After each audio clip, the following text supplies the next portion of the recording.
দর্শক, কুমিল্লা নগরীর town hall মাঠে চলছে কুমিল্লা সদর উপজেলা বিএনপির দ্বিবার্ষিক সম্মেলন। সেখানে প্রধান অতিথি হিসেবে বক্তব্য রাখছেন বিএনপির কেন্দ্রীয় ভাইস চেয়ারম্যান বরকতুল্লাহ বুলু। আমরা সরাসরি সেখানে চলে যাচ্ছি। আমরা এই রাস্তাটি তৈরি করেছি। 36 দিনে এই দেশ স্বাধীন হয় নাই, হাসিনা পালিয়ে যায় না। আমরা অনেক বড় বড় সমাবেশ এই কুমিল্লাতেও করেছি। কুমিল্লার সব জায়গাতে একটি সমাবেশ করে আসার সময় আমিও মৃত্যুর মুখে নিপতিত হয়েছিলাম মনোহরগঞ্জে। আমাকে মেরে মনে করছে আমি মারা গেছি, ফেলে চলে গেছে।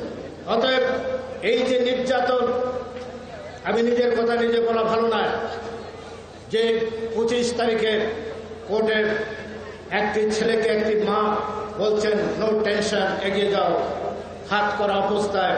তারপর ডিবির হারুন বলেছিলেন তারেক রহমানের সাথে আলাপ আলোচনা করে বেসরকারি বিশ্ববিদ্যালয়ের নেতৃত্ব দিয়ে অর্থ দিচ্ছেন সানিয়া বুলু, বরকতুল্লাহ বুলুর ছেলে। আমার মা ওয়াইফ সহধর্মিণী কোর্টে আমার ছেলেকে খুঁজে পায়নি। দুদিন কোর্টে সেদিন আসছে, অত্যন্ত কষ্ট করে কোর্টে গিয়ে তার পিঠে খাবার দিয়ে বলেছেন নো টেনশন বাবা, এগিয়ে যাও। এই ছবিটি ভাইরাল হওয়ার পর সারা বাংলাদেশে মায়েদের মধ্যে একটি আসছে যে তারা রাস্তায় নেমে এসেছে। এবং তারপরে 12 দিন ঝুলিয়ে আমার ছেলেকে পিটিয়েছে, এখনো হাঁটতে পারে না, স্ট্রেচারে এখনো স্টিক দিয়ে লাঠি দিয়ে হাঁটে, ভর করে হাঁটে আমার ছেলেকে।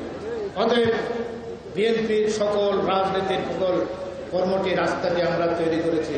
আর আপনারা তারা কয়জন হঠাৎ করে, আমি নাম ধরে বলতে চাই, আপনারা ছাত্রলীগ করেছেন, আপনারা শিবির থেকে নাকি শিবিরের নেতা ছিলেন।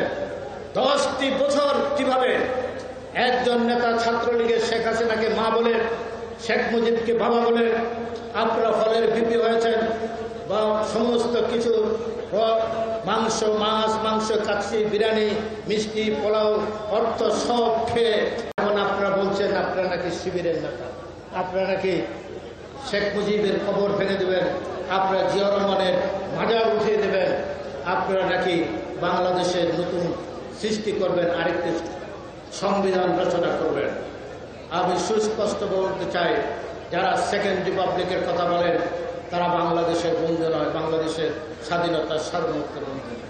এ কথাটি আমি এই জন্য বলছি, 1971 সালের 25শে মার্চ কালো রাত্রিতে পাক হানাদার বাহিনী যখন নিরস্ত্র মানুষকে নির্বিচারে হত্যা করে, সেদিন শেখ মুজিবের উচিত ছিল স্বাধীনতা ঘোষণা দেওয়ার। উনি বাংলাদেশের মানুষকে স্বাধীনতার